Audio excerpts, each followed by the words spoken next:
আসসালামু আলাইকুম, সবাইকে শুভেচ্ছা ও স্বাগতম এসএমকে ফুড দেখার জন্য।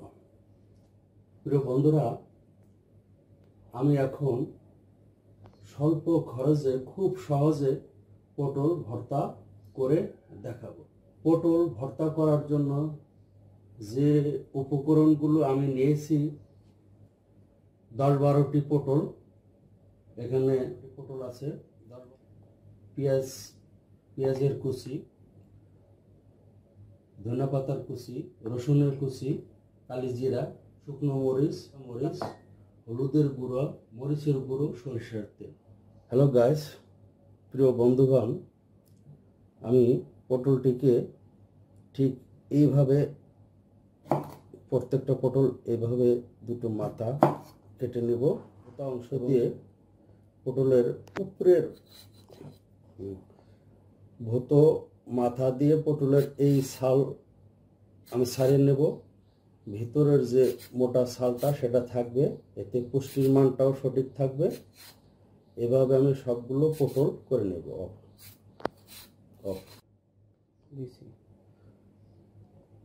পটলটিকে আমি ছোট ছোট পিস পিস করব। দেখাও।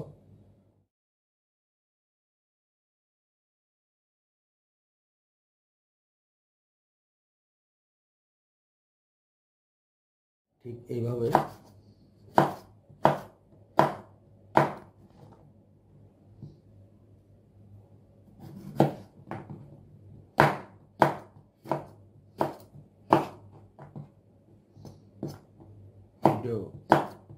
কাটো।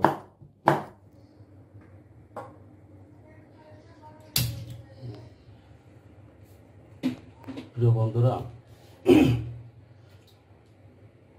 এই পটল ভর্তায় পাতিলাটা দেওয়া হোক। পটল ভর্তায় আমাকে আমার স্ত্রী সহযোগিতা করতেছে, বলতে গেলে আমি আমার স্ত্রীকে সহযোগিতা করতেছি। আমরা দুজনে মিলে আমরা এই পটল ভর্তাটি তৈরি করছি। সবসময় থাকবে হালকা পানি দিচ্ছি, বেশি দেওয়া যাবে না, হালকা পানি দিতে হবে। যেহেতু পটলের মধ্যে পানি আছে, আমরা অল্প জালে পটলটি সিদ্ধ করে নেব। এখন পটলের টুকরোগুলো ঢেলে দিচ্ছে।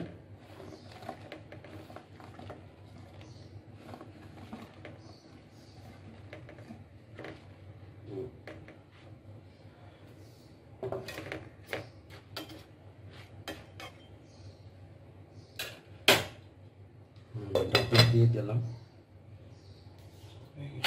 কারণ হলো, আমরা পটলের টুকরোগুলো সিদ্ধ করে নেব এবং পটলের ভিতরে যে পানি আছে সেই পানি আর যে পানি দেওয়া আছে সেগুলো আস্তে আস্তে শুকিয়ে যাবে। পটলের টুকরোগুলো সিদ্ধ হয়েছে। এখন ঢাকনাটি খুলে দাও। আমার ওয়াইফ ঢাকনাটি খুলে দিচ্ছে। ঠিক একটু ভালো করে একটু নেড়ে দাও। এইভাবে 3 থেকে 4 বার ঢাকনা খুলে বারবার নেড়ে দিতে হবে, যাতে নিচের অংশটুকু পুড়ে না যায় এবং উপরের অংশটুকু নেড়ে যায়। এভাবে 3 থেকে 4 বার। এখন আমরা এটাকে পেস্ট করার জন্য ব্লেন্ডার করব।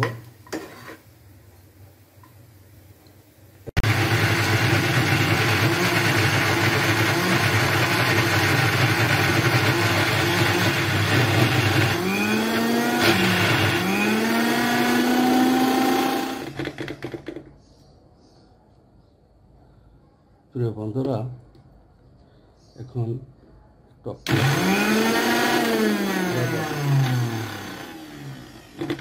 আমরা এটাকে ব্লেন্ডার করে নিলাম। প্রচণ্ড শব্দের কারণে কথাগুলো বলা যায় না। ভালোভাবে ব্লেন্ডার হয়েছে।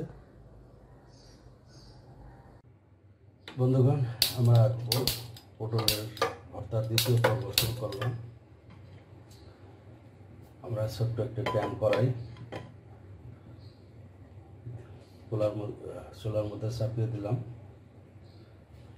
আমি বেশিরভাগ আমার ফ্যামিলির জন্য সরিষার তেল ইউজ করি। আমি একটু সরিষার তেল ঢাললাম।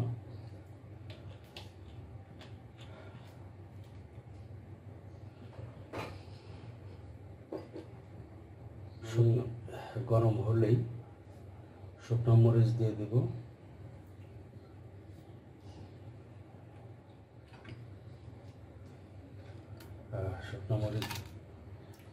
শুকনো মরিচ দিয়ে দিলাম।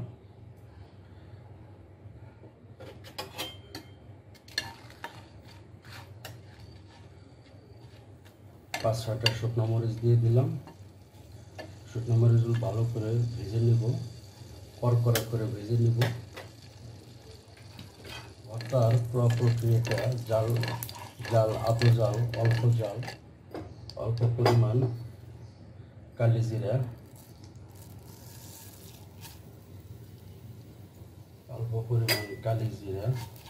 দিয়ে দিলাম। শুকনো মরিচগুলো উঠিয়ে ফেলি, 2টা বা 3টা রেখে উঠিয়ে ফেলি। এগুলো পরবর্তী সময় আমি দিব। কড়াইয়ের মধ্যে এই যে প্যানের মধ্যে যে কয়েকটি শুকনো মরিচ থাকবে সেগুলো আমরা ভেঙে দিব, যাতে ঝালটা পটলের মধ্যে ঢুকে যায়। রসুনের কুচি দিচ্ছি, রসুন কুচি।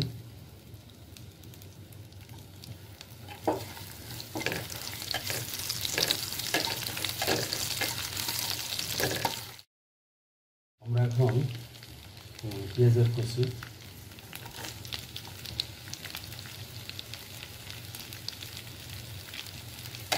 ভালো করে নাড়িয়ে নিই। সরষের তেলে ভালো করে নাড়িয়ে নিই।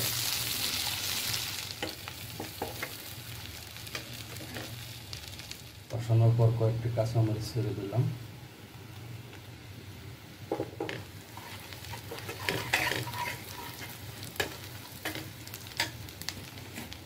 মতো হলুদের গুঁড়া,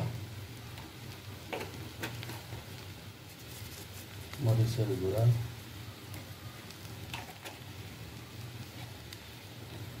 এক চিমটি লবণ,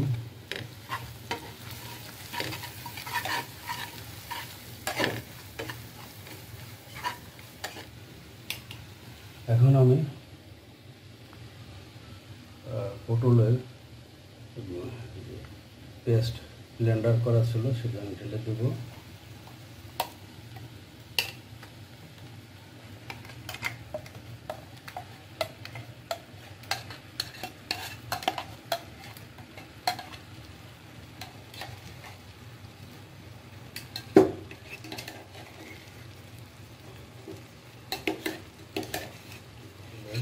পটলের ব্লেন্ডার করা আছে।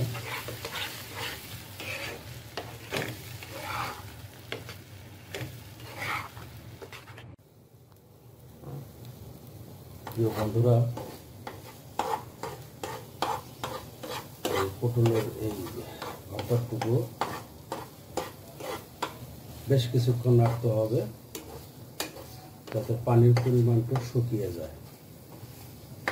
মোটামুটি অনেকক্ষণ, প্রায় 5 থেকে 7 মিনিট যেভাবে একটু নাড়াচাড়া করবেন। এখন শেষ পর্যায়ে আছি, আমি প্রায় 5 থেকে 7 মিনিট কম বেশি নাড়াচাড়া করেছি। আমি শুকনো মরিচ, আগে শুকনো মরিচটা রেখে দেওয়া ছিল, সেই শুকনো মরিচটা আমি দিয়ে দিচ্ছি।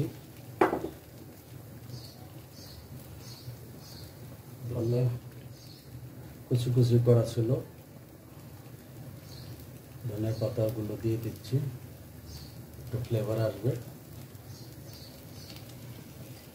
আমি এগুলোকে ভালো করে নাড়িয়ে নেব যাতে মিশে যায়। সুন্দর একটি কালার হয়েছে। মোটামুটি আমি গ্যারান্টি দিয়ে বলতে পারি যে এই গরম ভাতের সাথে এই পটল ভর্তা খেলে পুরা আর কোনো তরকারি লাগবে না, আমি নিশ্চিত আর কোনো তরকারি লাগবে না।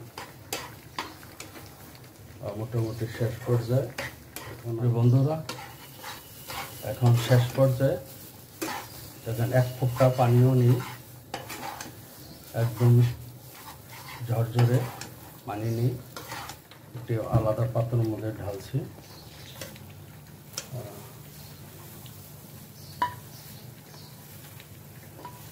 শেষ পর্যায়ে